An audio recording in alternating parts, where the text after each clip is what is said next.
out in the lands of danger and flame. Heroes of legend are making their name. Swords and spells with hearts full of zest.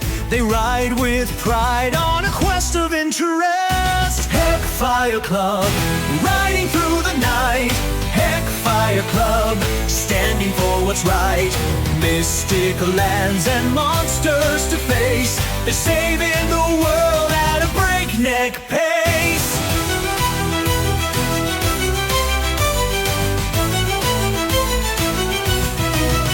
From the Vestran province to Dragon's Lair, wicked wizards and trolls beware. With the rogue, a knight, and a mage so wise, they'll outwit danger and claim the prize. Legends told round campfire flames of secret spells and forgotten names. A hidden power, an ancient key. The fate of the realm is their destiny. Heckfire Club, riding through the night.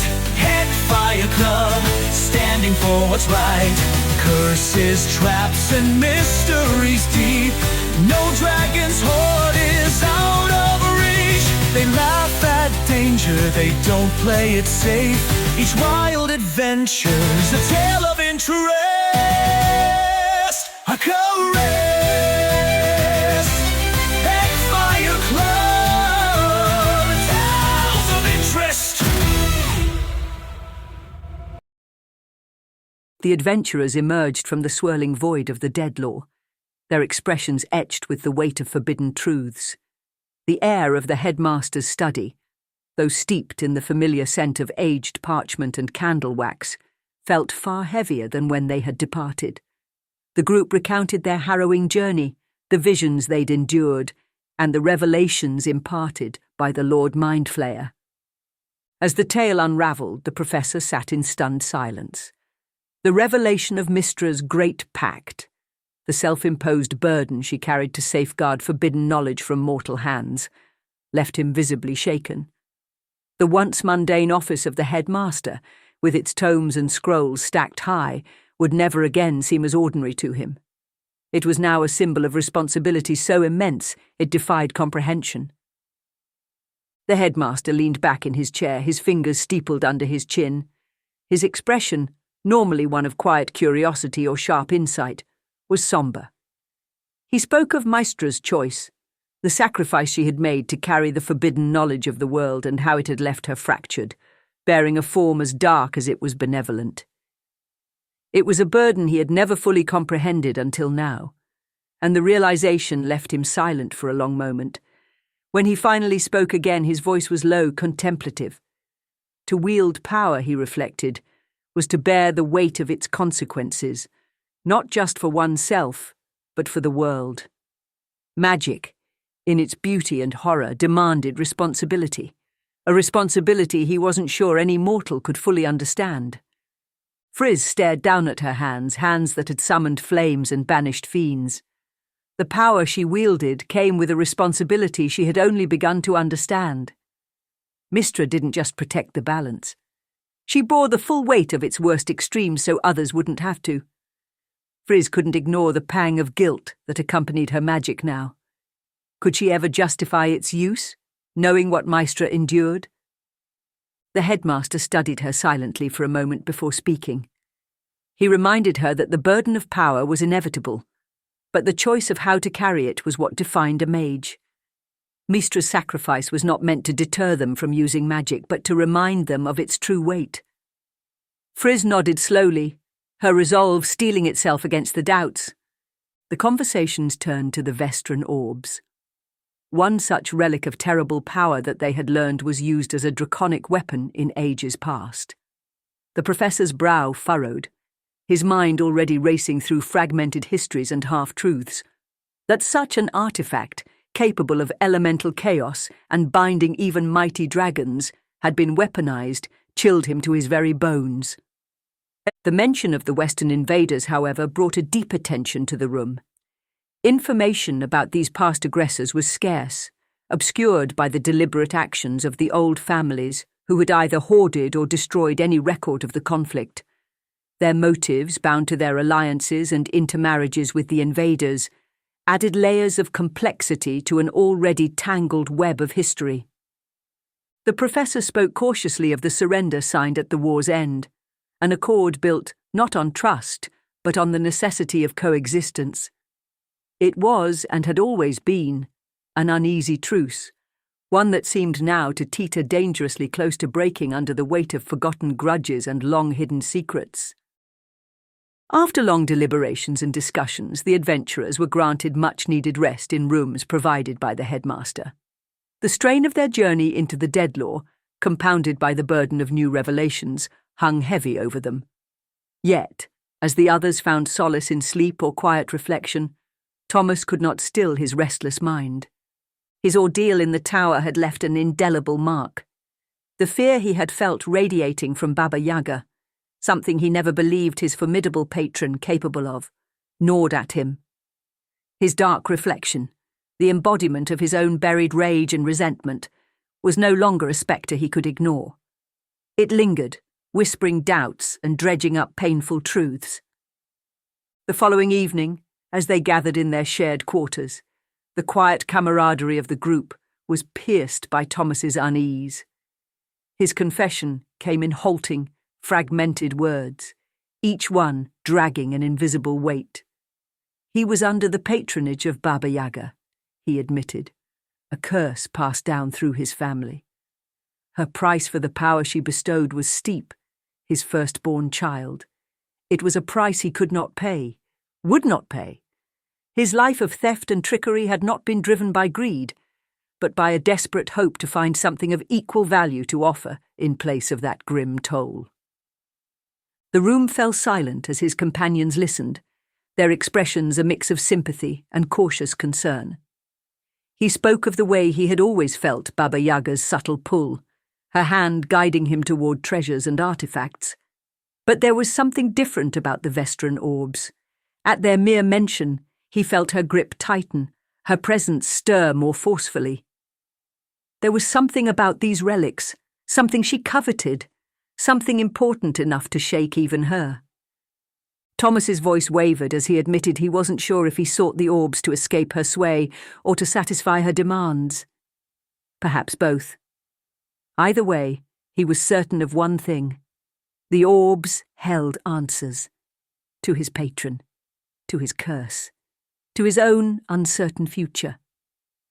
He met their eyes hesitantly, searching for judgment, but finding none. For all their differences, they were bound by their shared struggles and unspoken trust. As the room settled into an uneasy quiet, Friz was the first to break it. Her voice was steady, her resolve clear.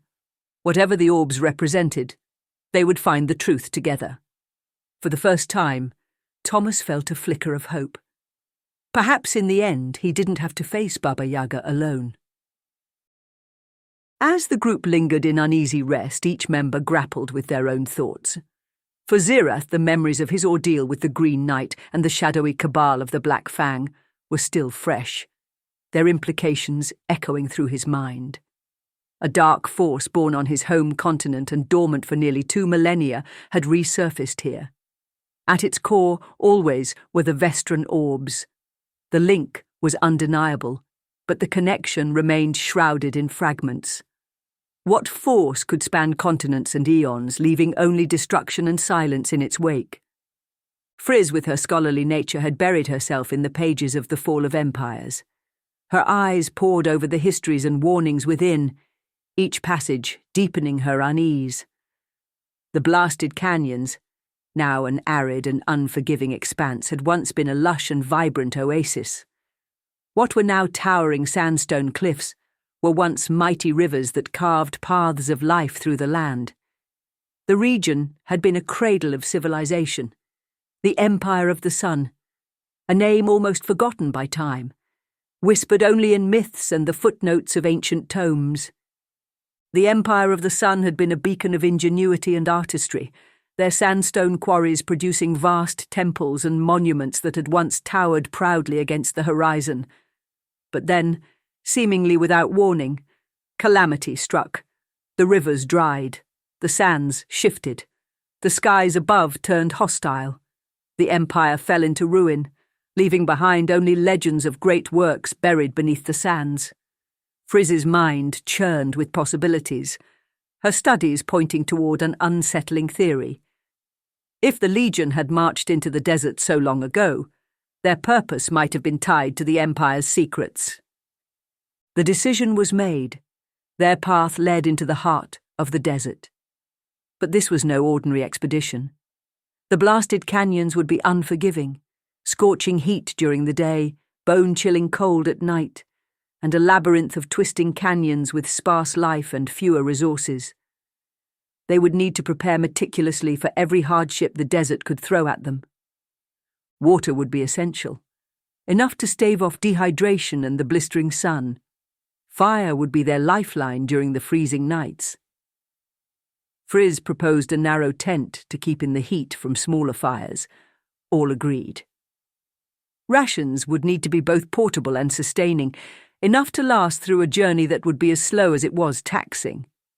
Maps of the canyons were scarce, and reliable guides non-existent. They would be venturing into an unknown land where every step could spell danger. Zyrrath would summon a direwolf to help carry a large pack of additional supplies and dismiss the spirit as needed. And so they began their preparations. Zora secured provisions, bartering with merchants for sturdy packs and durable containers. Zyrrath scouted the marketplace, his imposing presence ensuring they acquired tools and equipment fit for survival. Thomas worked his charm to cut deals on supplies, the weight of his confession lifting slightly as he focused on the practical task at hand. Meanwhile, Friz scoured the headmaster's library, searching for any knowledge of the Empire of the Sun that might give them an edge, ancient landmarks, forgotten paths, or hints of what awaited them beneath the sands.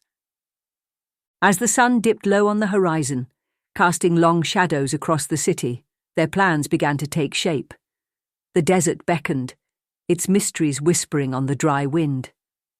Whatever awaited them in the blasted canyons, be it the truth of the Empire of the Sun, the long-lost orbs, they would face it together. At the city gates, their writ of travel was met with skepticism. The guildsman at the checkpoint inspected the document with a stern, unyielding gaze, flipping it over as though seeking any excuse to deny them passage. After a tense silence, he handed it back with a grudging nod, motioning them through. The group collected their horses and rode southwest, the city fading behind them as the world around them began to change. The air grew steadily drier. The villages they passed bore the marks of the desert's creeping influence. Wood and thatch gave way to brick and clay, their sun-bleached walls blending seamlessly with the arid landscape. Wells, the lifeblood of these communities, were carefully guarded. Halflings made up much of the population in these desert lands, their resilience evident in the way they moved with ease through the harsh environment. Their homes were low and practical, built to withstand the unrelenting sun and shifting sands. In the final village nearest the cliffs, where they would leave their horses, the adventurers took time to refill their water skins, double-check their packs, and purchase any remaining supplies they might need. Seeking insight, they approached the village elder, a halfling woman whose sharp eyes missed nothing. Her scrutiny was palpable as she sized them up. This was not the first group she had seen setting out into the desert, nor would it be the last. She spoke plainly, warning them of the dangers ahead. The shifting sands that could swallow paths whole, the sudden sandstorms that turned day into chaos, and the unstable sandstone spires that loomed like ancient sentinels prone to collapse at the faintest tremor. Her words were heavy with caution, and as they turned to leave, she said one final thing, a simple goodbye. It was not a farewell of casual well-wishing, but a grim acknowledgement. To her, it was implicit that they would not return. Few who ventured into the blasted canyons ever did. They left the village behind them, the red canyons climbing with each mile forward. As they neared the base of the canyons, something came into focus faintly in the distance, catching the sun's glare. It was a merchant, seated comfortably beside a humped camel, tethered to a weathered cart. The cart was laden with water skins, bundles of rations and neatly packed tinder, a lucrative assortment of goods for anyone desperate enough to pay. The merchant smiled warmly as they approached, his demeanour relaxed and inviting, but the group sensed a quiet calculation in his eyes. Thomas immediately understood the grin. It was the grin of a man who knew the value of desperation. When Zyrrath inquired about prices, the merchant answered cheerfully, 200 gold pieces per item. The sum was staggering, the kind of demand that bordered on extortion. Yet none of them could deny the reasoning behind it. Out here, with survival hinging on water or tinder, the merchant's prices were not just for goods, they were for hope. Zyrrath imagined a treasure hunter parched and broken, certain their prize was just one more day away. What wouldn't they pay to see it through? Zora, however, was uneasy. The man was alone, carrying supplies more valuable than gold in this harsh wilderness. There were no guards, no visible defences. It didn't sit right. He scanned the merchant carefully, his eyes narrowing as he tried to discern something, anything that might explain this anomaly. Yet no matter how closely he watched, the merchant remained an enigma. His presence was strange, but there was no malice in his serene smile. Whatever insight Zora hoped to glean eluded him. The merchant, for his part, seemed unbothered by their wariness. If anything, he appeared amused, as though he had seen this play out before. His certainty unsettled the group, particularly when he seemed confident he would see them again. His words carried none of the finality they'd heard from the elder in the village. When asked about the desert, the merchant shared a detail the elder had not. A shaman haunted the canyons. Friz, always seeking answers, pressed him for more information. But the merchant only chuckled, his tone light and earnest, as if humoured by the question. The shaman, he explained, would be wherever he was, and nowhere else. The merchant continued. To some, he was known as Bent Twig. The name lingered oddly in the air, drawing both curiosity and unease. The merchant described him as perhaps not quite right in the head, yet none could recall a time when Bent Twig hadn't been part of the canyon's lore, his presence a constant, mysterious thread. With that, the merchant bid them farewell. His parting words carried a noticeable politeness. See you again soon, friends. His serene smile lingered in their minds as they left him behind, the outrageously priced goods untouched. The group pressed onward, slowly being swallowed into the canyon's embrace. Their journey stretched on and the sun climbed higher. Ahead, two massive shapes loomed, their reddish hues blending with the sands. At first glance, they appeared to be boulders, weathered and smooth from time. Yet as they drew closer, the truth revealed itself. These were not natural formations, but the remnants of something far grander. The shapes resolved into two enormous stone feet, planted firmly on a crumbled pedestal. The rest of the statue lay in ruin, scattered across the sand like the bones of some ancient giant. Fragments of legs, arms, and a torso lay strewn about, their intricate carvings still visible despite their shattered state. The scale was overwhelming. The statue, when whole, must have stood at least 300 feet tall, its stones carved from a single seamless block.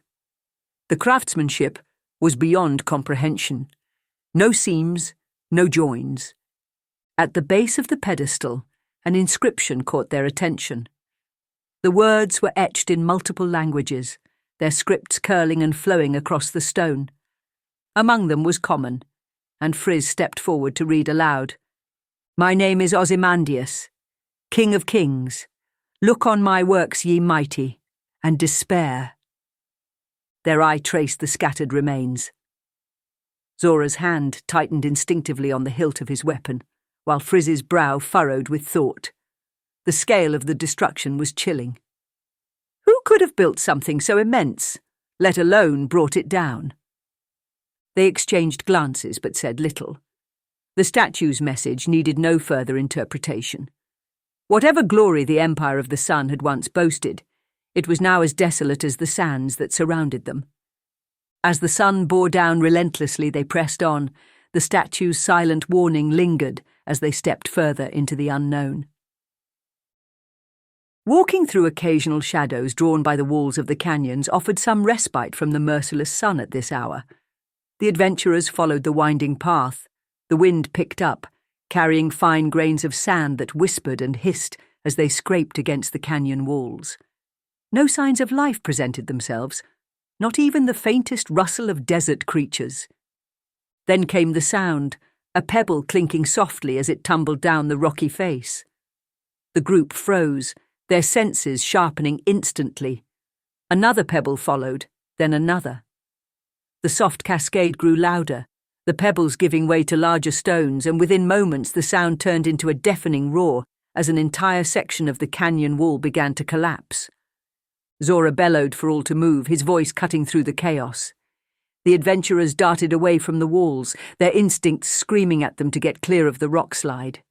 The ground trembled beneath their feet as jagged, dry stones tumbled and smashed against each other, sending plumes of dust into the already stifling air. Despite their quick reflexes, the torrent of rock was unavoidable. Thomas let out a sharp cry as a large stone struck his shoulder, sending him stumbling forward. Friz shielded her head as smaller rocks pelted her arms and back, leaving her robes torn and bloodied.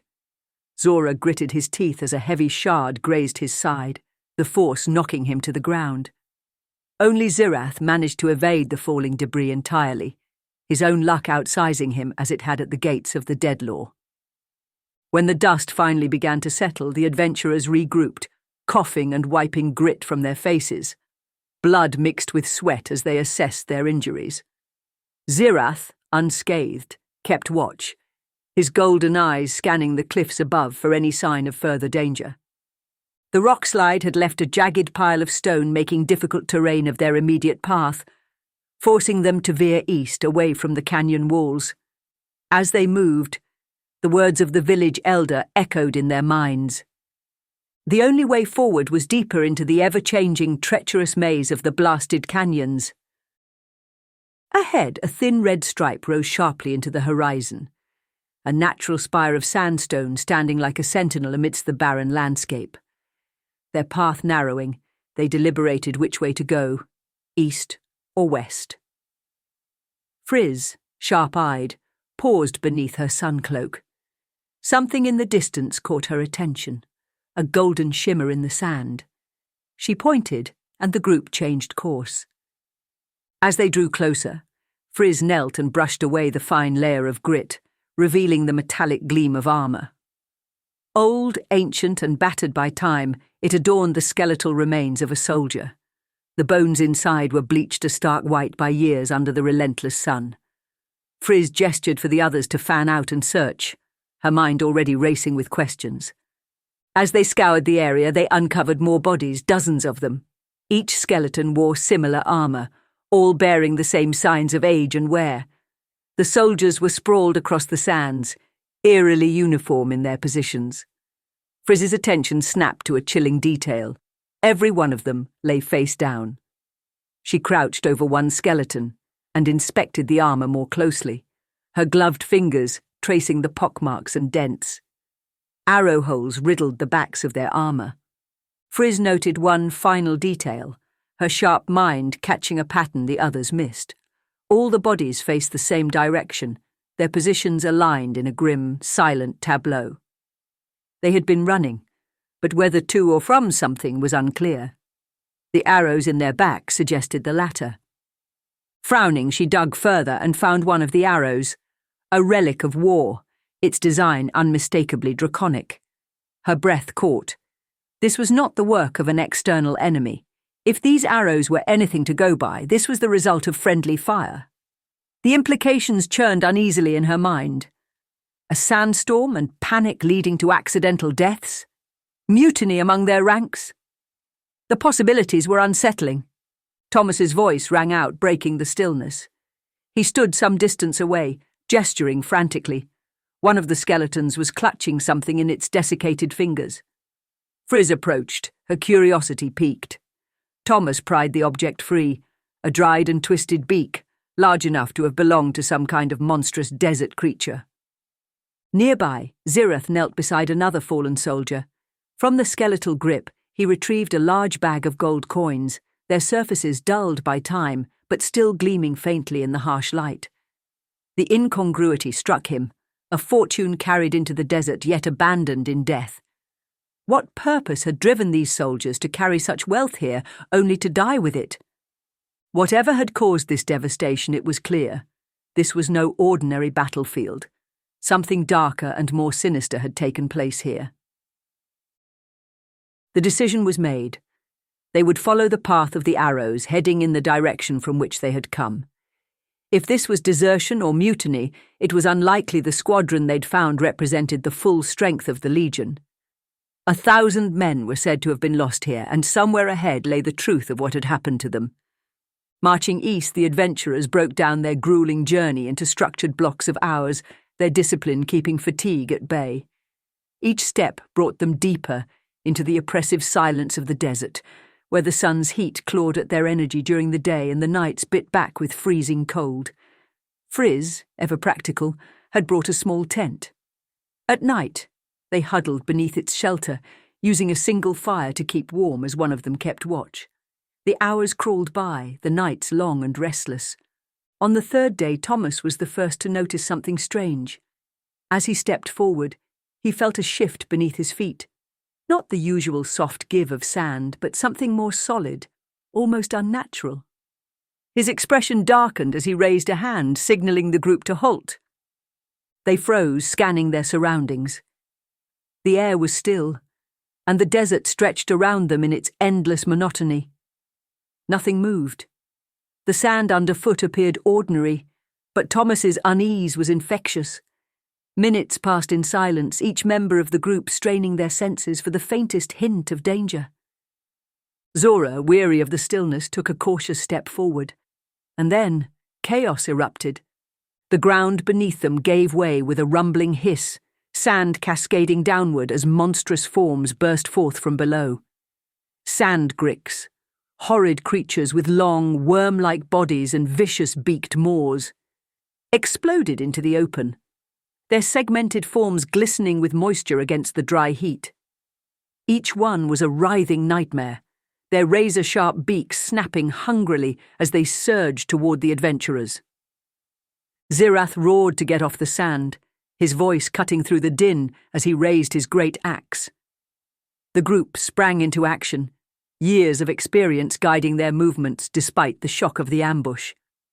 Thomas and Friz scrambled up the jagged sandstone rises, their boots scraping against the rough surface as they sought refuge from the treacherous sand below. A grick lunged at Zora, its beak snapping toward his chest. With a growl, he sidestepped the attack and brought his blade down in a wide arc, striking the creature and sending it screeching back into the sand. Another one lashed out at Friz, but she darted backward, her hands already weaving an incantation. A burst of arcane energy shot forth, slamming into the grick and throwing it off balance. Zora roared as a sand grick coiled its powerful body around him, its crushing strength threatening to break him. Fueled by a surge of rage, he tore himself free, his muscles straining as he flung the creature off with sheer force. Zyrrath quickly removed the pack from his direwolf and commanded it into the fray. The spectral beast leapt into action, its powerful claws rending through the writhing forms of the gricks, even as their sharp mandibles bit and tore at its ethereal hide. Thomas moved with his usual agility, dodging a snapping beak and retaliating with a blast of eldritch energy. The dark magic seared into the creature's side, eliciting a guttural shriek. He darted to the side, calling out warnings to the others as more gricks surfaced, their numbers multiplying with terrifying speed. Zyrrath stood firm, his draconic presence commanding the battlefield. His axe gleamed with divine light as he cleaved through a grick, its segmented body collapsing into the sand. But even as he cut one down, two more emerged, their bodies writhing as they encircled him.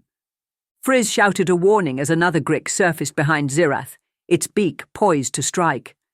With a quick incantation, she conjured a barrier of shimmering energy around him, deflecting the attack just in time.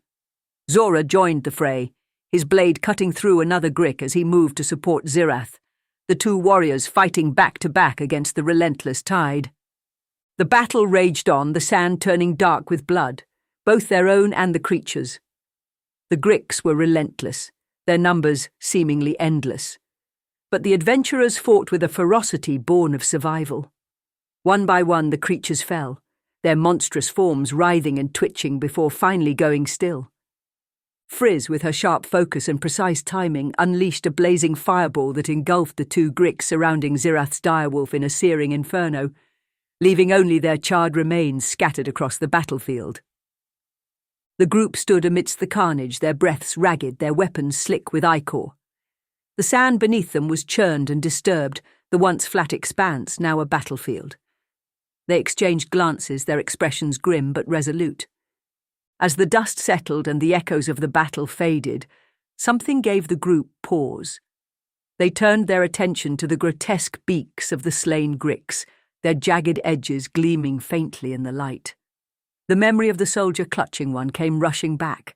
Why had he chosen to hold it over, drawing his weapon? The soldier's blade had remained untouched in its sheath, a detail too peculiar to ignore. The adventurers collected the beaks carefully, their instincts telling them these might hold some hidden value, though the reason remained elusive. Their wounds bandaged, they marched again, the dangers of the blasted canyons more apparent with each day.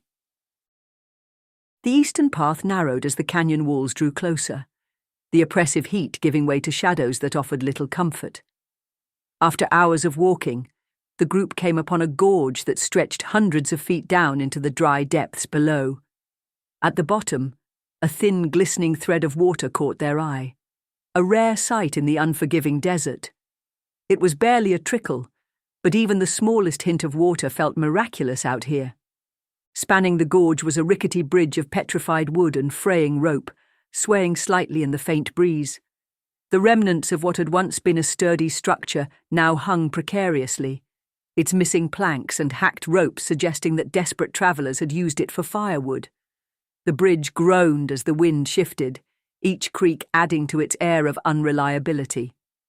When they turned to Friz, she opened her pack to retrieve the rope, revealing a staggering amount of coiled bundles upon bundles spilling from her bag.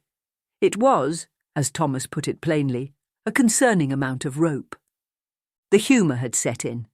Their reactions ranged from muffled chuckles to outright snorts of disbelief, the absurdity of her apparent obsession with rope breaking through the tension of the moment. Someone made a dry observation about the sheer amount she'd been carrying this entire time through a bloody desert, but Friz simply raised a brow, her expression calm and serene. Their laughter dwindled as she matter-of-factly nodded toward the bridge, where in such a state, every inch of rope could mean avoiding a fall to their death. She could not help but smile. Thomas had reddened, and perhaps not because of the searing sun. After assessing the situation, the group devised a plan. Zyrrath's spectral wolf, nimble and light, would be sent across first with a length of rope to secure a safer path. Soon, the group watched silently as the wolf darted across the bridge, the planks shifting under its weight, the creaking ropes echoing ominously in the canyon depths. The wolf made it most of the way across, moving swiftly and sure-footedly as planned. But as it neared the other side, a plank groaned ominously, then splintered, and with a sickening snap, it gave way. 2 more planks followed in quick succession, sending the wolf plummeting into the canyon below, the pack still strapped securely to its back. Friz reacted instantly. Her fingers moved in a blur as she cast a slow fall spell, the air shimmering faintly as the magic took hold. The wolf's descent slowed dramatically, and it landed gracefully at the bottom of the gorge, its paws meeting the ground with a soft thud. The pack was spared, as was the wolf, but now their supplies were hundreds of feet below. Friz glanced over the edge, the solution obvious. She could cast the same spell on herself and retrieve the pack. But that only solved part of the problem. Getting back up would be the real challenge. Before the others could voice their concerns, Zora pulled out climbing gear, his expression calm and methodical. He lashed a rope to the metal spikes and swung it across the span, aiming for the red sandstone boulders on the far side. It took several tries, each swing testing his patience, but eventually he secured the line. With the rope in place, they descended carefully into the gorge, Friz casting her spell to ensure their safety as they dropped into the depths. The air at the bottom was cooler, the sound of trickling water a faint, soothing reprieve from the harsh silence above. They retrieved the pack and set up a small camp, the weariness of the day's trials catching up to them. One by one they settled in to rest, though one among them always kept watch, scanning the shadowed walls for signs of movement. The tiny stream offered just enough water to refill 1 or 2 water skins, but it was clear their food supplies were dwindling. The reality of the desert's challenges pressed heavily on them as Zyrrath dismissed his spectral wolf with a murmured command. The creature vanished without a sound, its work done for the day. In the morning, they rose with renewed resolve. The rope Zora had secured still hung taut, a lifeline leading back to the canyon's edge. They climbed steadily, the sun creeping higher as they ascended, its heat once again bearing down on them. At the top they regrouped, the experience weighing on their minds but their determination unshaken. The climb was grueling but made safe by Zora's clever use of climbing gear the night before. Once he and Zyrrath hauled up their supply bag, Zyrrath summoned his direwolf once more. The spectral beast shimmered into existence, its presence a reassuring sight after the ordeal. Friz, brushing off her dusty robes, uncharacteristically broke into a moment of dry humour, her tone sharp and deliberate. With a glance toward the rest of the group, she quipped about how lucky they were to have carried all that rope after all, her delivery strikingly reminiscent of Thomas's usual wit. The group exchanged amused glances, unable to suppress their laughter this time. Friz allowed herself a rare smirk, pleased at her successful jab. As they continued, the barren landscape offered little change, until they spotted something wonderful. Against the red rock grew a patch of green cacti, their spiny forms adorned with vibrant red and purple flowers. The sight was striking amidst the endless arid terrain, and Friz's demeanour shifted instantly. She bolted toward the plants, already shouting excitedly about a conversation she once had with Celia, their friend and healer monk. These were no ordinary cacti, Friz declared, but a rare variety prized for its ability to produce potent potions. She explained breathlessly how these plants thrived in the canyon's perpetual shade, their green cores storing moisture from centuries of morning dew. Without hesitation, she borrowed Thomas's dagger and carefully cut away the cactus cores. The green, fleshy insides gleamed in the sunlight as she added them to the supply bag, her expression glowing with delight. Her excitement, though infectious, was met with quiet amusement from the group. Friz's knack for transforming mundane discoveries into rare treasures was one of her more endearing qualities, and her enthusiasm lightened the mood considerably. Thomas quietly muttered something about how she might try bottling her excitement for sale, but Friz, caught up in her victory, didn't seem to notice. With their discovery safely stowed, the group pressed onward. The terrain offered no immediate answers, only more stretches of arid badlands. As they came to a fork in the path, they paused to consider their options. East, north, or south. The horizon revealed nothing but more endless dunes and red sandstone formations, each direction appearing as uninviting as the last. They took stock of their supplies, finding some reassurance in their disciplined planning. Despite the hardships, their foresight had kept them well prepared. After deliberation, they chose to head south, planning to swing east and loop north again, ensuring they covered as much ground as possible while maintaining their bearings.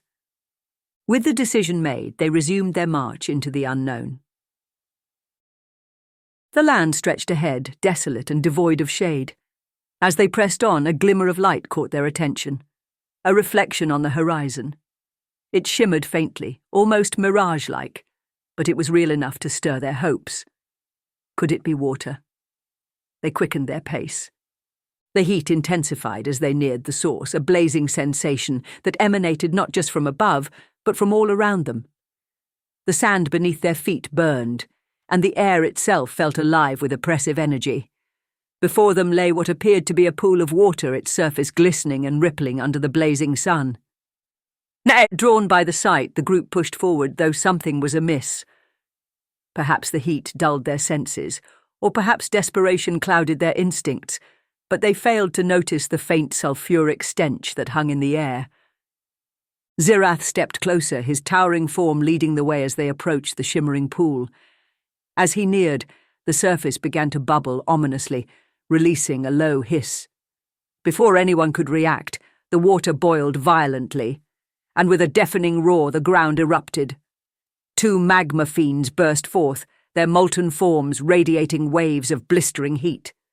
The adventurers braced themselves instinctively, weapons drawn and spells at the ready. The fight was upon them. The air turned blisteringly hot as the magma fiends roared, their molten forms crackling and spitting flames with every movement.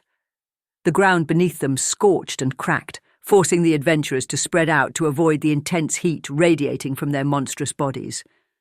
Thomas was the first to act, stepping back and summoning a blast of eldritch energy that shot toward the nearest fiend. The bolt seared through the air, but barely fazed the creature, which retaliated by hurling a ball of molten rock in his direction. Thomas ducked to avoid the searing projectile, but the near miss left him singed and shaken as he scrambled for cover. Zyrrath commanded his direwolf into the fight, the spectral beast lunging at one of the fiends with powerful claws. It landed a ferocious strike, tearing through the creature's molten exterior and spraying molten debris. The fiend, unrelenting, turned on the direwolf with a brutal, fiery swipe. The second fiend joined in, overwhelming the beast with sharp claws and crushing heat. The direwolf let out a final spectral growl before it dissipated into shimmering mist. Seeing his companion fall, Zyrrath charged forward without hesitation. His draconic resilience to fire allowed him to stand toe-to-toe with the fiends, their fiery claws raking at him as he fought back with his glowing axe. With a sweeping strike, he cleaved into one fiend, molten sparks flying as it staggered back. But the battle's toll was mounting, and the combined fury of the fiends overwhelmed even his endurance. A devastating blow from one fiend knocked him to the ground, unconscious amidst the molten heat. Zora roared as he waded into the fray, using his strength to hold off the second fiend. His blade flashed in the scorching light as he hacked and slashed with brutal precision. His focus was unwavering, each strike driven by a mix of fury and desperation as he shielded his fallen companions. The heat burned his skin, and his muscles screamed with effort, but he pressed on, holding the fiend at bay. Friz stood at a distance, her hands trembling as she reached deep into her reserves of power. The battle had drained her, but she knew what had to be done. Chanting rapidly, she summoned the last vestiges of her arcane strength, her fingers weaving the intricate threads of a banishment spell. As the final fiend lunged toward Zora, Friz's spell took hold, and the creature's form flickered before vanishing into another plane with a roar of rage. The air was still crackling with residual heat. Friz slumped to her knees, gasping for breath as the group hurried to Zyrrath's side, pulling him away from the scorched ground. They knew the banishment wasn't permanent. The fiend would return within minutes, but the brief reprieve was enough for them to escape the battlefield. Dragging their fallen comrades and salvaging what supplies they could, the adventurers retreated into the relative safety of the canyon's shadows. The fight had left them battered, burned, and exhausted, but they were alive for now. The adventurers patched themselves up as best they could, binding wounds and shaking off the fatigue of the brutal encounter. With little time to waste, they pressed southward, keeping far enough from the canyon walls to avoid more unwelcome surprises.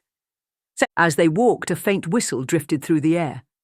At first it seemed distant, almost harmless, but it grew steadily louder the farther they went. It wasn't until the sound became an eerie, high-pitched wail that they realized what it was, the wind cutting through the canyon walls. The whistle became a roar as the wind strengthened, and before they could react, a sandstorm engulfed them. Sand whipped violently in every direction, reducing visibility to less than 5 feet and forcing them to yell just to hear one another. The storm's chaos was disorienting, the stinging sand tearing at their exposed skin and clothing. Zora's voice cut through the howling wind with an idea.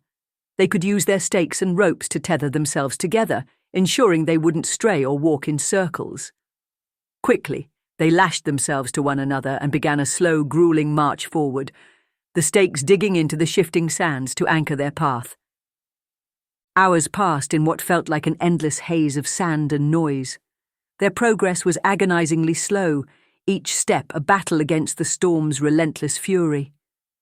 But at last, they saw it. A faint glow of light ahead. With renewed determination, they trudged on, step by laborious step, until the wind finally began to die down. They emerged from the storm, battered and exhausted, and looked back.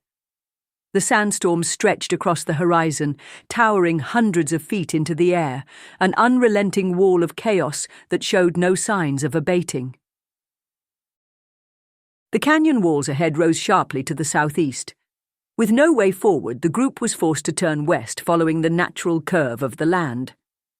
As dusk settled, they set up camp. The desert had fallen into its eerie nighttime stillness.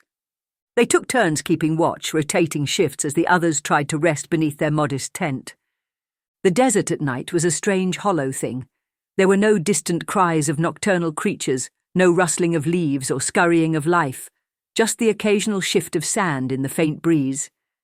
It was as though the land itself had fallen into a heavy slumber, leaving the group as the only living things for miles. The night passed without incident, but none of them truly felt rested as they prepared to move on once more. They marched west, the shadows of the canyon walls stretching across the sand as the sun climbed higher. Then far ahead, something caught the light, a familiar faint gleam reflecting off the red rocks. Weapons in hand, they approached cautiously, their instincts honed by the dangers they'd already faced.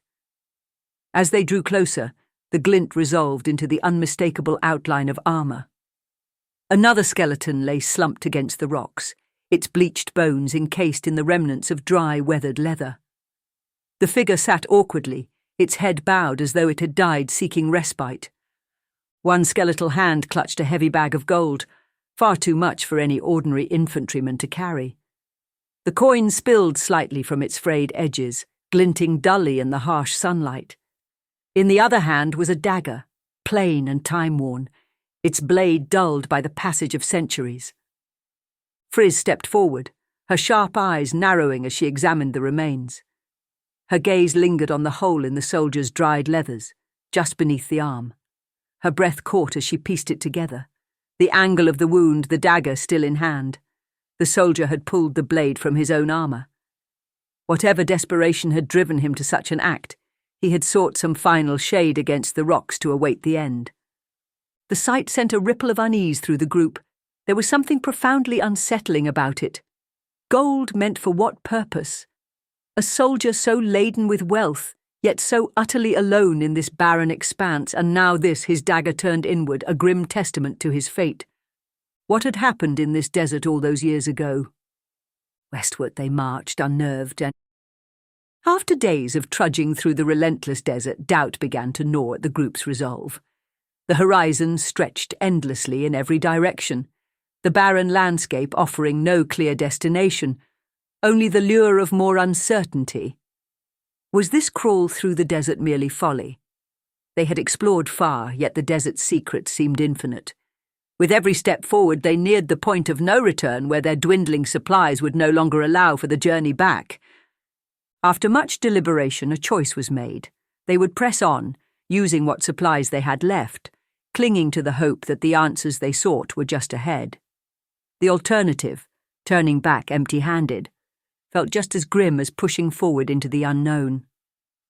Their perseverance was rewarded in part when the canyon walls revealed something unusual after another grueling march. Ahead, a black mark stained the red sandstone. As they drew closer, its shape became clearer. A cave, the first they had seen carved into the canyon walls. It promised relief from the oppressive sun, protection from the chilling night winds, and a far more comfortable spot to warm themselves than their open tent. Thomas made an offhand remark as they neared, the dry humour cutting through the tension. He'd had enough of cuddling up to Zora for warmth over the last 3 nights to last him a lifetime. Zora shot him a side glance, stating that he should consider himself lucky for the privilege. His deadpan delivery cracked with a smile as the group chuckled faintly, grateful for the brief levity. They approached the cave cautiously, weapons ready, their stances defensive. Thomas volunteered to check the entrance for traps and moved ahead. His sharp eyes caught a faint gleam of something, a tripwire, just as his boot hovered above it. He froze, calling Friz over to join him. Together, they examined the entrance more closely, retracing his careful steps. Friz quickly realized the full danger. This wasn't just a simple tripwire. It was a double-layered trap. The sand around the cave opening concealed a wide trap beneath them. The tripwire wasn't meant to harm whoever triggered it. It was a baited lure. Cutting the wire would have collapsed the ground below, swallowing anyone standing near the entrance. Friz and Thomas exchanged an appreciative glance, silently impressed. Whoever set this trap had been skilled enough to anticipate even the cleverest desert wanderers. Friz summoned a mage hand, her spectral conjuration hovering above the tripwire.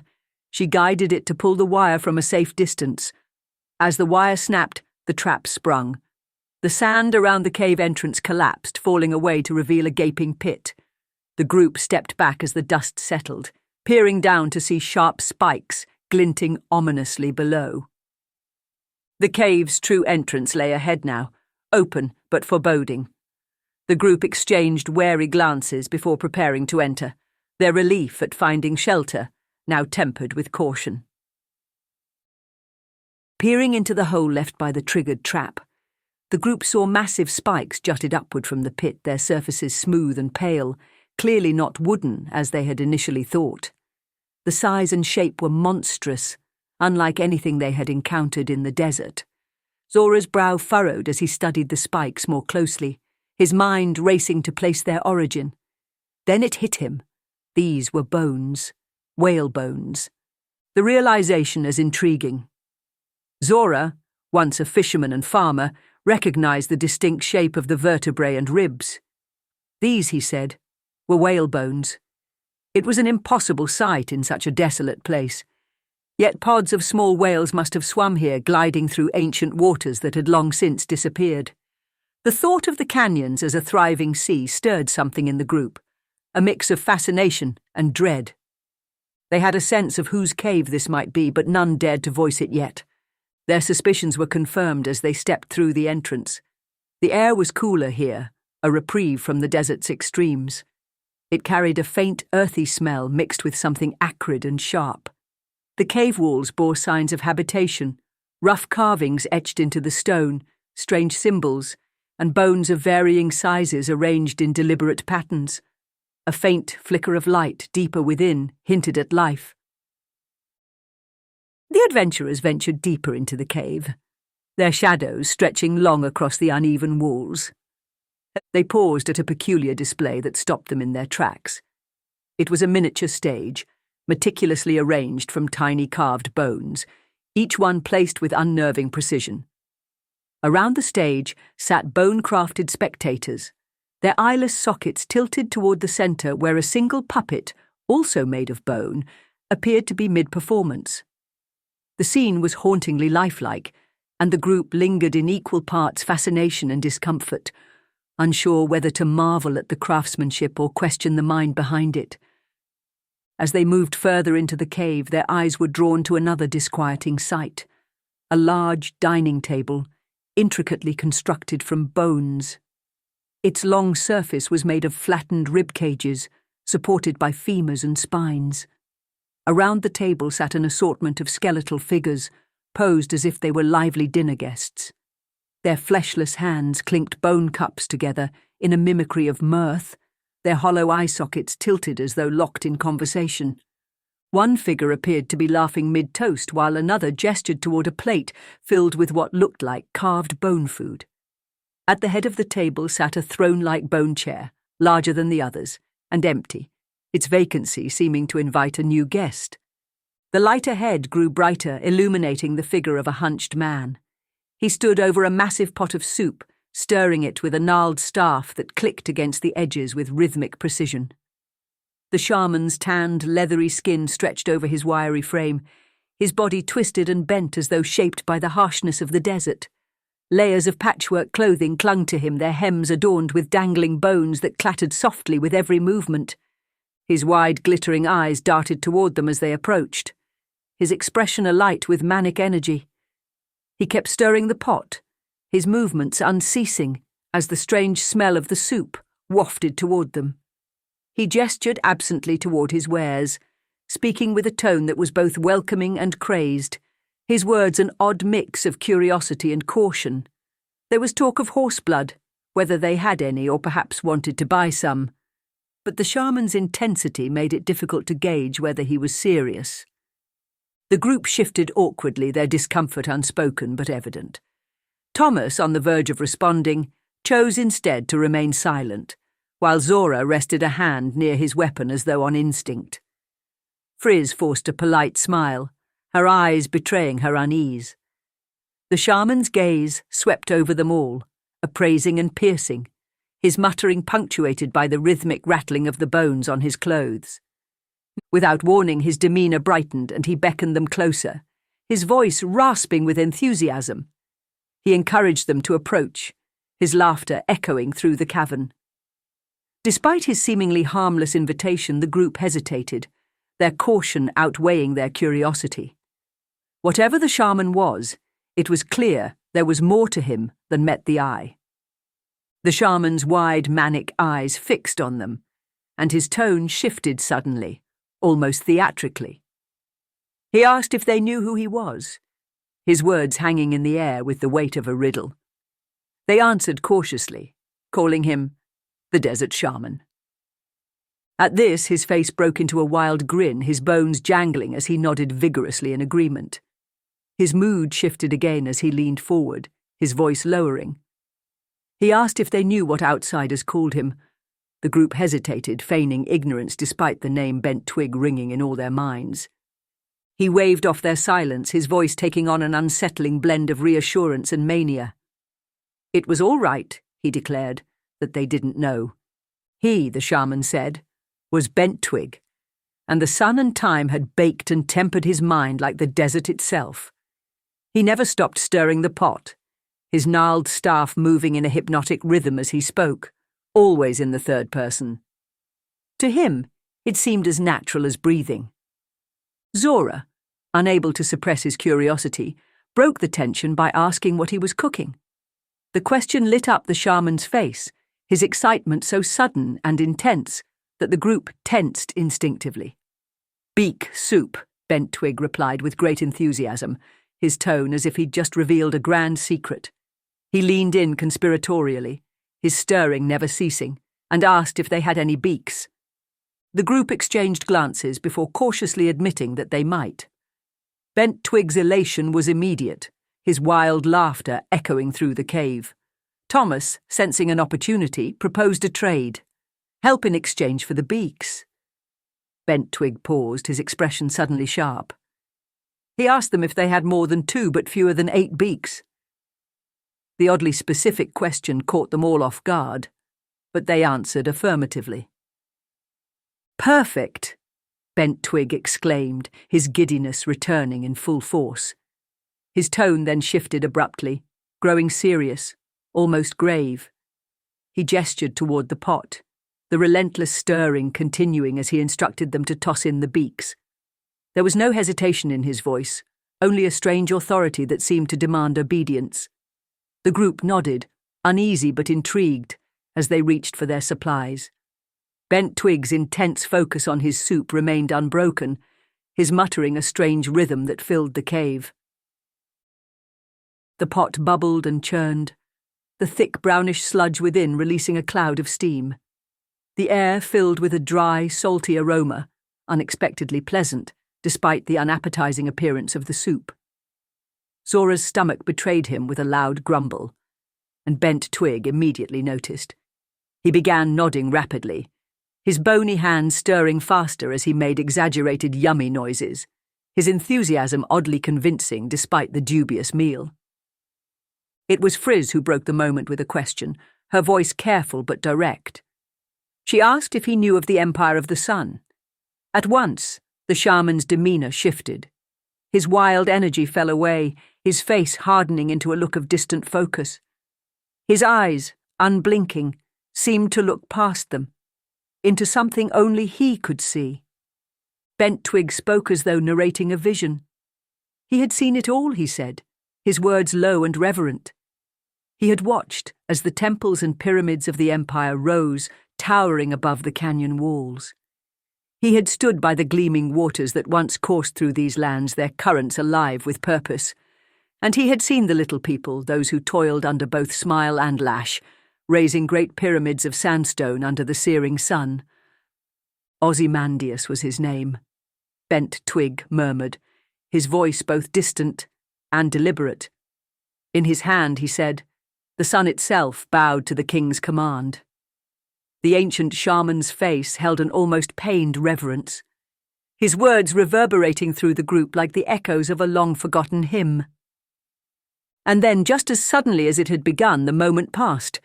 Bent Twig snapped back to the present, his eyes bright and his manic energy returning as though nothing had happened. His hands never stopped stirring the pot, the rhythmic motion a constant in the strange shifting energy of the cave. The same thought gripped each of them as they exchanged uneasy glances. The power of the sun itself, wielded by a single man, could this have been the work of a Vestran Orb? The idea was chilling. If such a weapon had existed here, was that why the invaders had sent their legion into the desert? To claim another orb, another piece of unimaginable power? It was Zyrrath who broke the silence, his voice steady but weighted with curiosity. He asked the shaman what he knew of the draconic army that had marched through the desert so long ago. Bent Twig paused his stirring for the first time, leaning over the pot and inhaling the curling smoke, as though drawing strength from it. His body stiffened, and his eyes glazed over, the erratic energy fading into something unnervingly calm. In a voice detached from the present, he began to speak. He saw them, thousands of boots pounding against the blistering sand. He saw soldiers struggling under the weight of their armour, some discarding pieces as the heat grew unbearable. Their horses collapsed in the unrelenting sun, their bodies drained and dying.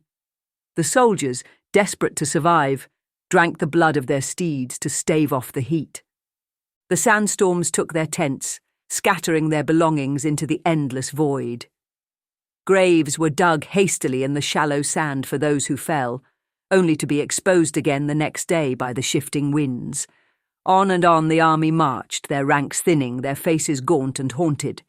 They searched endlessly, their destination uncertain, their purpose driving them to endure unimaginable suffering.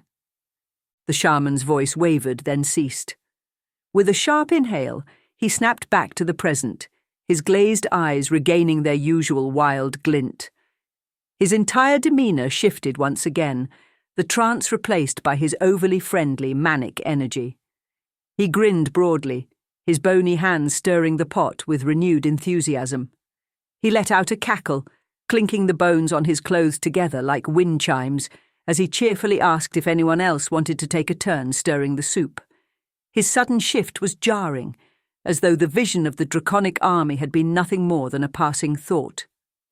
The weight of his words, however, still hung heavily in the air, unshaken by his newfound levity. Bent Twig, despite his recanting and vision, was still obsessively stirring that soup. Friz asked the final question, her voice steady despite the strangeness of the moment.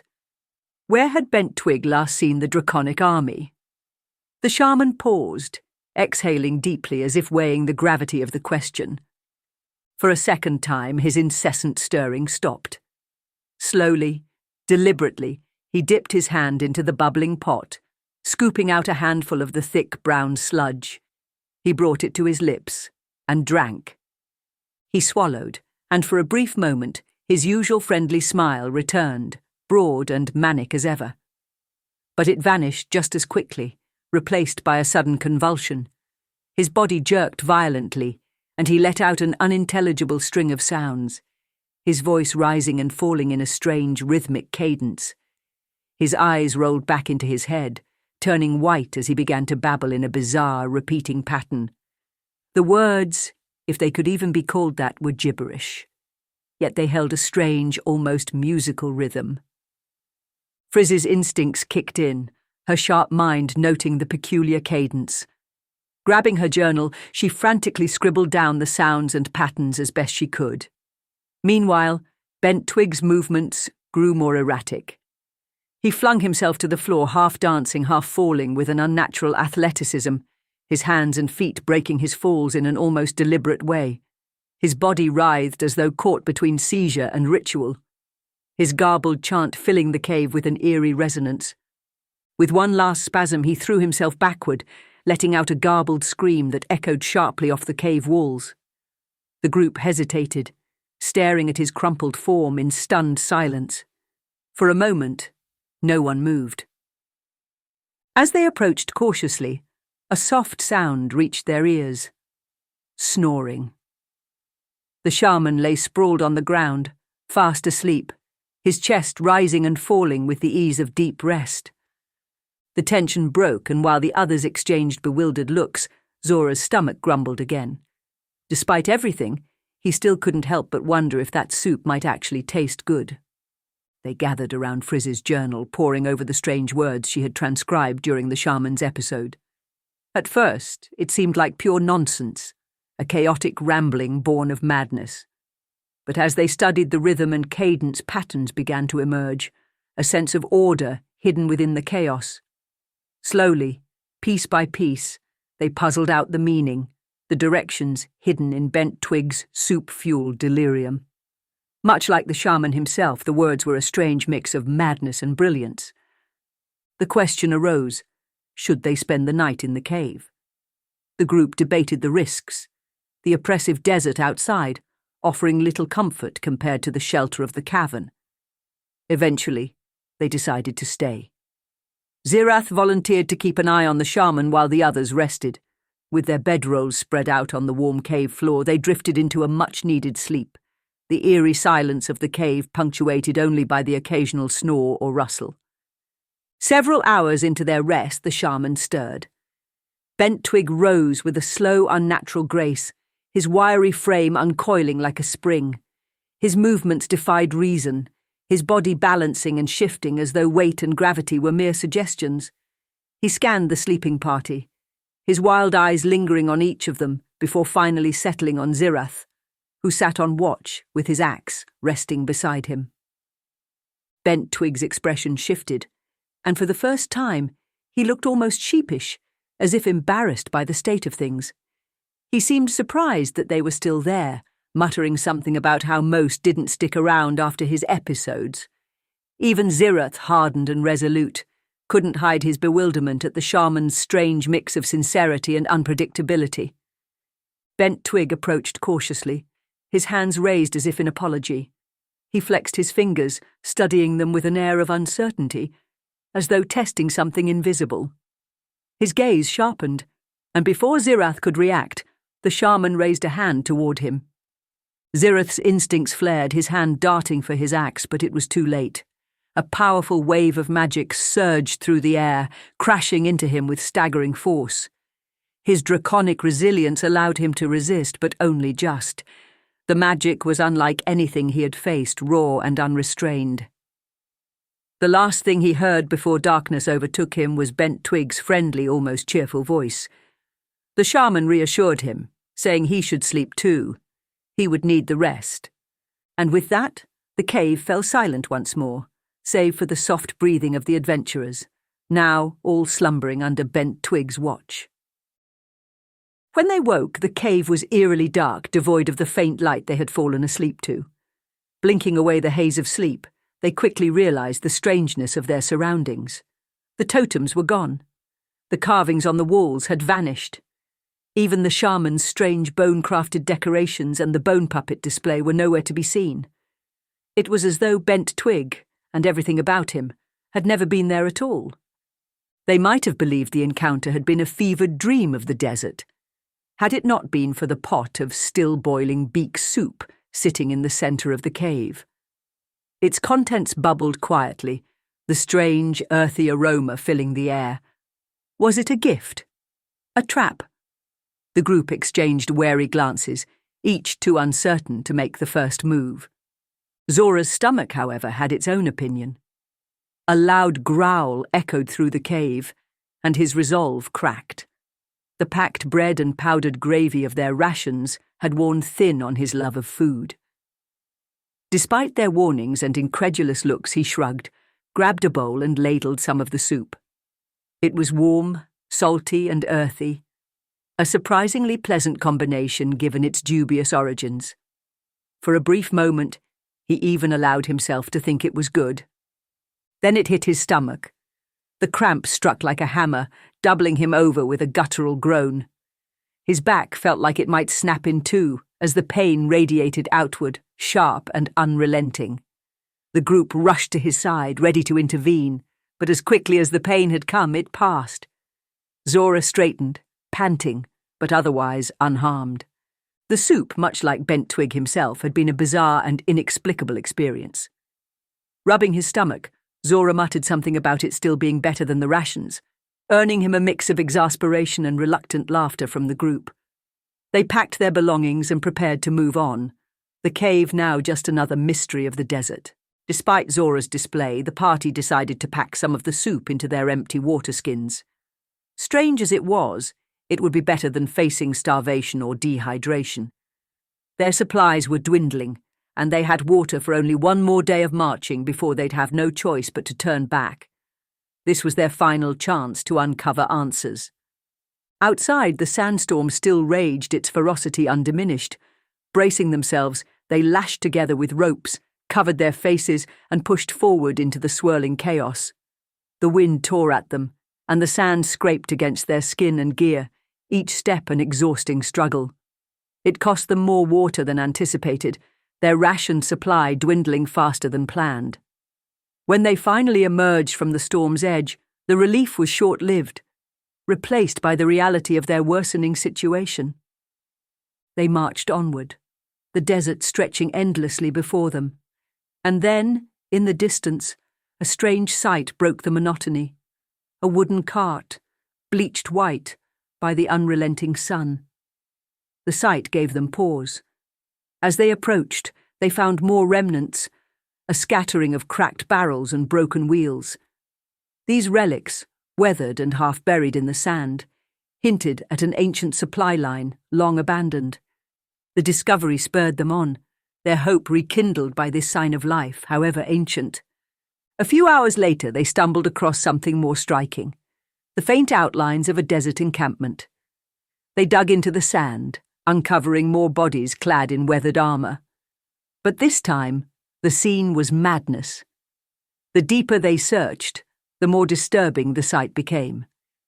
Around them in every direction, the remains of a draconic army stretched for hundreds of feet. The bones told a chilling story. The soldiers had turned their weapons against each other. Twisted skeletons lay locked in combat, swords still raised, shields dented, and armor torn. Bodies by the hundreds lay entangled in the sand, their postures frozen in the chaos of battle. The encampment was a vast graveyard of mutiny or madness, the final act of a force destroyed from within. They ventured further into the ancient camp, the desolation pressing down on them as they passed the remnants of a barricade.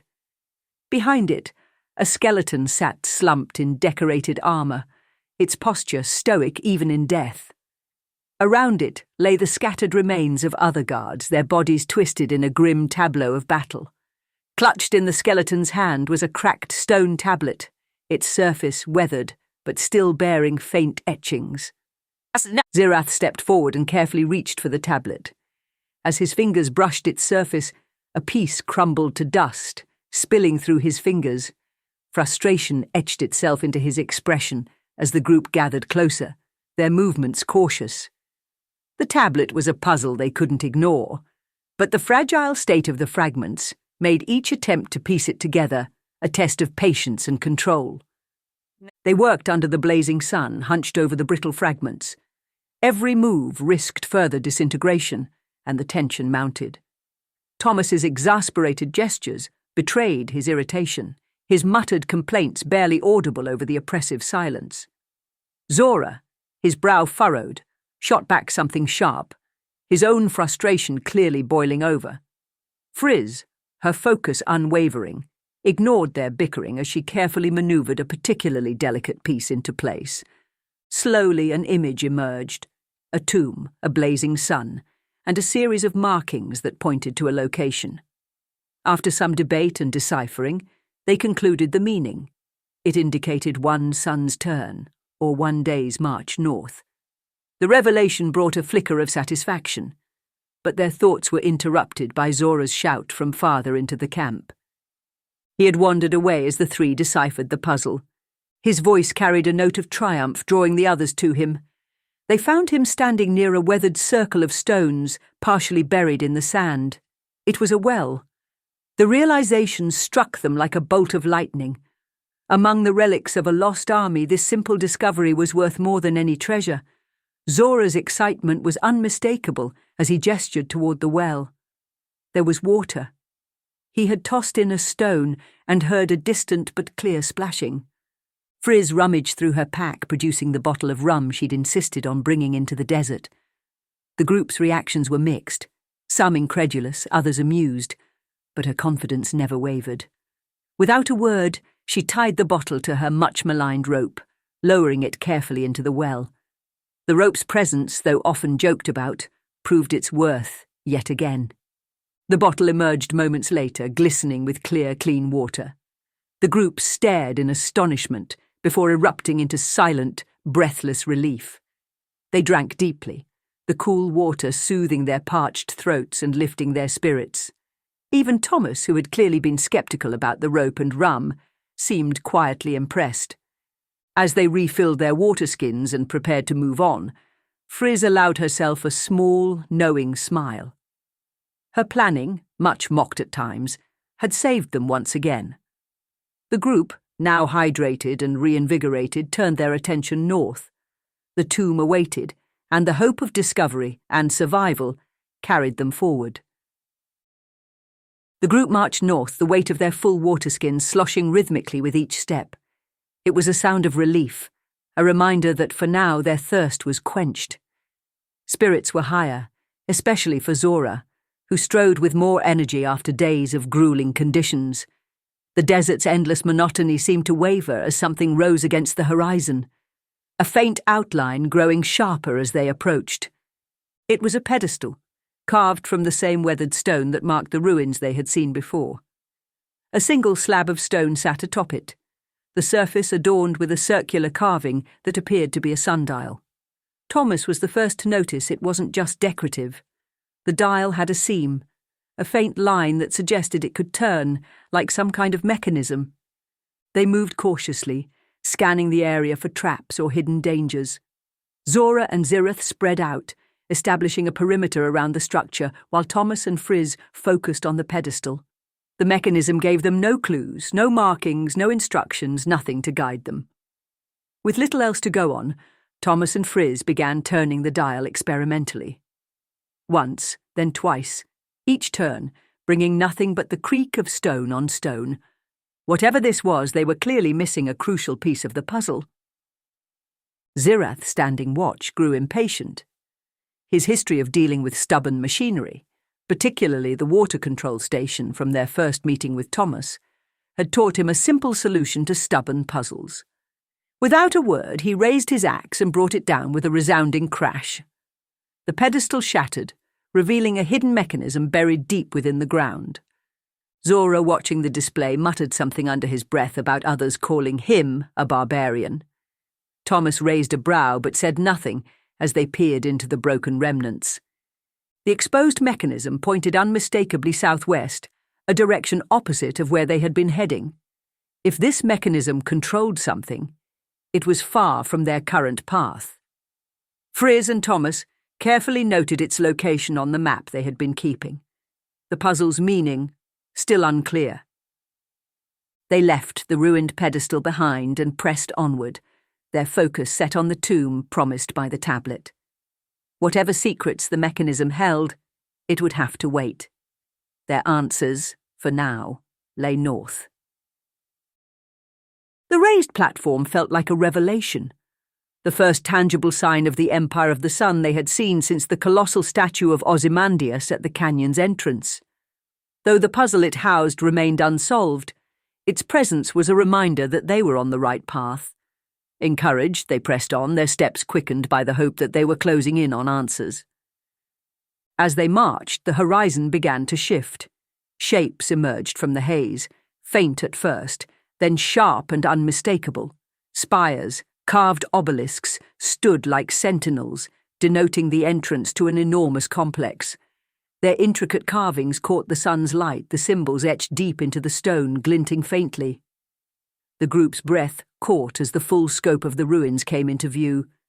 Massive columns rose from the sand, standing defiantly against time, while scattered stone tablets and monuments lay partially buried beneath the dunes. And there, towering in the distance, was a pyramid, a monumental relic of a forgotten era, its apex glinting against the sky.